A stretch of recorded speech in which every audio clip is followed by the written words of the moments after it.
প্রিয় বন্ধুরা, আসসালামু আলাইকুম। আজকে আমরা এসেছিলাম ঘুরতে ঘুরতে এসেছিলাম গোপালগঞ্জের শেখ সাহেরা খাতুন মেডিকেল কলেজ হসপিটালের সামনে। এখানে বসে কিছু সময় চা খেলাম এবং একটু ঘোরাঘুরি করলাম। তবে আমার মনে হলো ঈদের গোপালগঞ্জের মানুষের জন্য ঈদের সময় যে বিনোদনের যে স্থান থাকা দরকার, যেগুলো পার্ক বা বিভিন্ন জায়গা, সেরকম জায়গা কিন্তু আমাদের পর্যাপ্ত নেই।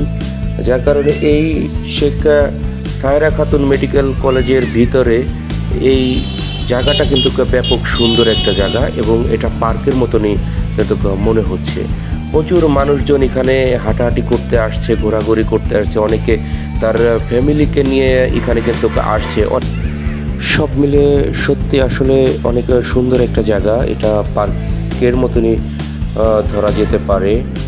আসলে জননেত্রী শেখ হাসিনা কিন্তু গোপালগঞ্জবাসীদের জন্য এই মেডিকেল কলেজটা করেছেন, অনেক সুন্দর করেছে। এটা প্রায় অনেকটা মনে হবে যে বিদেশে কোনো জায়গার ভবন।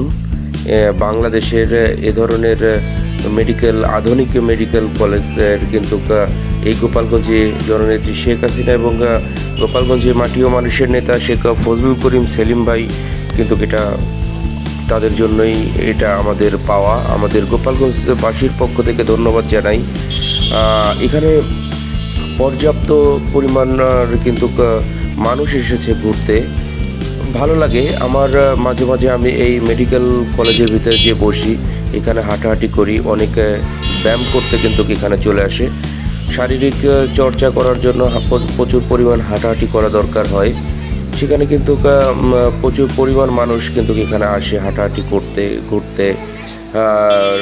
আসলে কর্ম ব্যস্ততার মাঝে এই যে ঈদের ছুটি, এই ঈদের ছুটিটা মানুষ যেভাবে কাটাবে, বিনোদন সাধারণত একসঙ্গে পরিবারের সঙ্গে যে ঘোরাঘুরি করবে, তার মাধ্যম কিন্তু গোপালগঞ্জে খুব বেশি একটা নেই।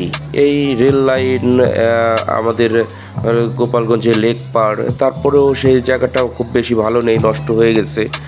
আমাদের তো আসলে নতুনভাবে যদি কোনো কিছু থাকে সেটা হয়তো একটু ভালো হয়, কিন্তু দিন দিন আমরা বাংলাদেশিরা এমন একটা আমাদের হ্যাবিট, আমরা ওই জায়গাটাকে আমরা অপরিষ্কার পরিচ্ছন্নতা, বিভিন্ন জিনিস ময়লা আবর্জনা ফেলাই কিন্তু আমরা জায়গাটা নষ্ট করে ফেলি।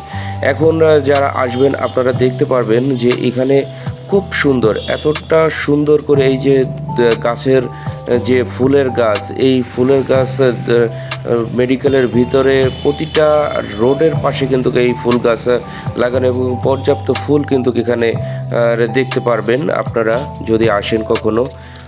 অনেক সুন্দর একটা জায়গা, আমার খুব ভালো লাগে। আপনারা যদি আসেন কখনো তখন দেখতে পারবেন এই ফুলের বাগানটা এমনভাবে মনে হবে যে আসলে এটা কোনো মেডিকেল হসপিটাল নয়, এটা কোনো বিনোদন পার্ক মনে হবে। যদিও মানুষ এই মেডিকেল হসপিটালে আসে তার শারীরিক অসুস্থতার কারণে আসে ট্রিটমেন্ট নিতে। এখানে ট্রিটমেন্ট ব্যবস্থাও ভালো আমি যতটুকু দেখেছি। আপনারা আসবেন গোপালগঞ্জ সদর হসপিটালের সাথে এই মেডিকেল হসপিটালটা শেখ সাহেরা খাতুন মেডিকেল হাসপাতাল। এখানে প্রচুর পরিমাণ কিন্তু ফুল গাছ রোপণ করা হয়েছে এবং রোডের পাশে কিন্তু অনেক সুন্দর লাগছে, আমার খুব ভালো লাগে। আমি এখানে আসি মাঝে মাঝে, হাঁটাহাঁটি করি। এখানে কিন্তু ব্যাপক সুন্দর একটা জায়গা। মানুষ যেহেতু গোপালগঞ্জের মানুষের বিনোদনের সেরকম কোনো স্পোর্ট নাই, যার কারণে এখানে কিন্তু অনেক সুন্দর সবুজ ঘাস মাঠে, পাশে মাঠ আছে, এখানে ফুটবলও খেলে, একটা পুকুর আছে খুব সুন্দর এবং ঘাটলা বাঁধা, আমার ভালো লাগে। এবং এখানে কিন্তু পর্যাপ্ত মানুষ আসে এই ঘোরাঘুরি করার জন্য। আপনারা যদি কখনো আসেন দেখতে পারবেন। সবাই ভালো থাকবেন, সুস্থ থাকবেন সেই প্রত্যাশা করি। এখানে একটা নার্সিং কিন্তু কলেজ হয়েছে, Sheikh Sahera Khatun nursing college Gopalganj. Inter pass করার পরে কিন্তু এখানে যারা পড়তে চান অ্যাডমিশন নিতে পারেন। ধন্যবাদ সবাইকে। আসসালামু আলাইকুম।